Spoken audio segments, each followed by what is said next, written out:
हरे कृष्णा। माघ माह की कृष्ण पक्ष की एकादशी को षटतिला एकादशी कहते हैं। इस व्रत के करने से अनेक प्रकार के पाप नष्ट हो जाते हैं। षटतिला एकादशी की व्रत कथा और विधि इस प्रकार है। एक समय दालभ्य ऋषि ने पुलस्त ऋषि से पूछा कि हे महाराज, पृथ्वी लोक में मनुष्य ब्रह्म हत्यादि महान पाप करते हैं, पराये धन की चोरी तथा दूसरे की उन्नति देखकर ईर्ष्या करते हैं, साथ ही अनेक प्रकार के व्यसनों में फंसे रहते हैं, फिर भी उनको नरक प्राप्त नहीं होता। इसका क्या कारण है?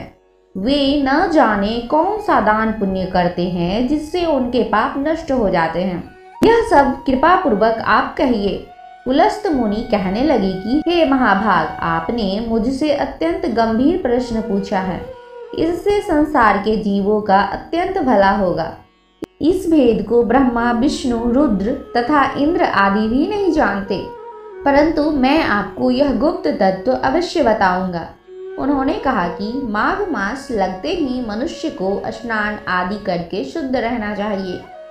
इंद्रियों को वश में कर काम, क्रोध, लोभ, मोह, अहंकार, ईर्ष्या तथा द्वेष आदि का त्याग कर भगवान का स्मरण करना चाहिए। पुष्य नक्षत्र में गोबर, कपास, तिल मिलाकर उनके कंडे बनाना चाहिए। उन कंडों से 108 बार हवन करना चाहिए।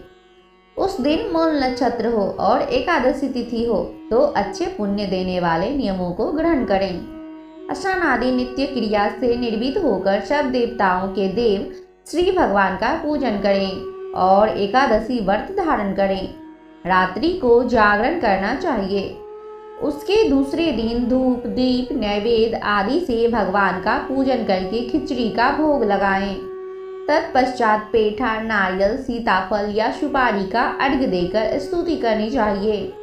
हे भगवान, आप दीनों को शरण देने वाले हैं, इस संसार सागर में फंसे हुओं का उद्धार करने वाले हैं। हे पुंडरीकाक्ष, हे विश्वभावन, हे सुब्रह्मण्य, हे पूर्वज, हे जगतपते, आप लक्ष्मी जी सहित इस तुच्छ अर्घ को ग्रहण करें। इसके पश्चात जल से भरा कुंभ यानी घड़ा ब्राह्मण को दान करें तथा ब्राह्मण को श्यामा, गौ और तिल पात्र देना भी उत्तम है। तिल स्नान और भोजन दोनों ही श्रेष्ठ है।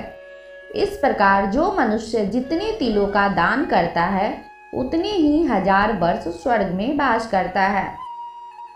तिल स्नान, तिल का उबटन, तिल का हवन, तिल का तर्पण, तिल का भोजन, तिलों का दान, ये तिल 6 प्रकार के हैं। इनके प्रयोग के कारण यह षटतिला एकादशी कहलाती है। इस व्रत के करने से अनेक प्रकार के पाप नष्ट हो जाते हैं। इतना कहकर पुलस्त ऋषि कहने लगे कि अब मैं तुमसे इस एकादशी की कथा कहता हूँ। षटतिला एकादशी की व्रत कथा इस प्रकार है। एक समय नारद जी ने भगवान श्री विष्णु से यही प्रश्न किया था और भगवान ने जो षटतिला एकादशी का महात्म्य नारद जी से कहा सो मैं तुमसे कहता हूँ। भगवान ने नारद जी से कहा कि हे नारद, मैं तुमसे सत्य घटना कहता हूँ, ध्यान पूर्वक सुनो। प्राचीन काल में मृत्यु लोक में एक ब्राह्मणी रहती थी। वह सदैव व्रत किया करती थी। एक समय वह 1 मास तक व्रत करती रही। इससे उसका शरीर अत्यंत दुर्बल हो गया। यद्यपि वह अत्यंत बुद्धिमान थी तथापि उसने कभी देवताओं या ब्राह्मणों के निमित्त अन्न या धन का दान नहीं किया था। इससे मैंने सोचा कि ब्राह्मणी ने व्रत आदि से अपना शरीर शुद्ध कर लिया है, अब इसे विष्णु लोक तो मिल ही जाएगा, परंतु इसने कभी अन्न का दान नहीं किया। इससे इसकी तृप्ति होना कठिन है। भगवान ने आगे कहा, ऐसा सोचकर मैं भिखारी के वेश में मृत्यु लोक में उस ब्राह्मणी के पास गया और उससे भिक्षा मांगी। वह ब्राह्मणी बोली, महाराज किस लिए आए हो? मैंने कहा, मुझे भिक्षा चाहिए। इस पर उसने एक मिट्टी का ढेला मेरे भिक्षा पात्र में डाल दिया। मैं उसे लेकर स्वर्ग में लौट आया। कुछ समय बाद ब्राह्मणी भी शरीर त्याग कर स्वर्ग में आ गई।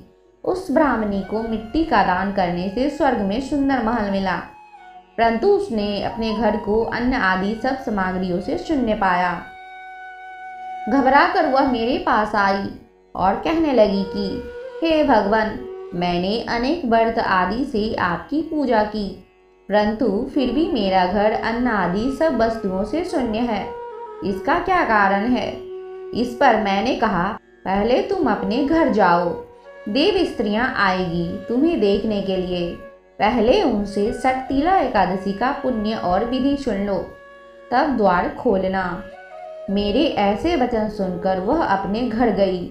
जब देव स्त्रियां आई और द्वार खोलने को कहा तो ब्राह्मणी बोली, आप मुझे देखने आई हैं, तो षटतिला एकादशी का महात्म मुझसे कहो। उनमें से एक देव स्त्री कहने लगी कि मैं कहती हूँ। जब ब्राह्मणी ने षटतिला एकादशी का महात्म सुना, तब द्वार खोल दिया।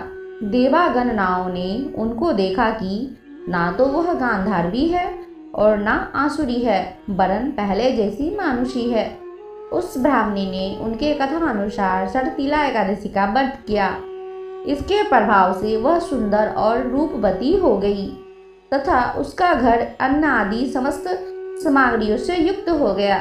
अतः मनुष्यों को मूर्खता त्याग कर षटतिला एकादशी का व्रत और लोभ न करके तिल आदि का दान करना चाहिए। इससे दुर्भाग्य, दरिद्रता तथा अनेक प्रकार के कष्ट दूर होकर मोक्ष की प्राप्ति होती है।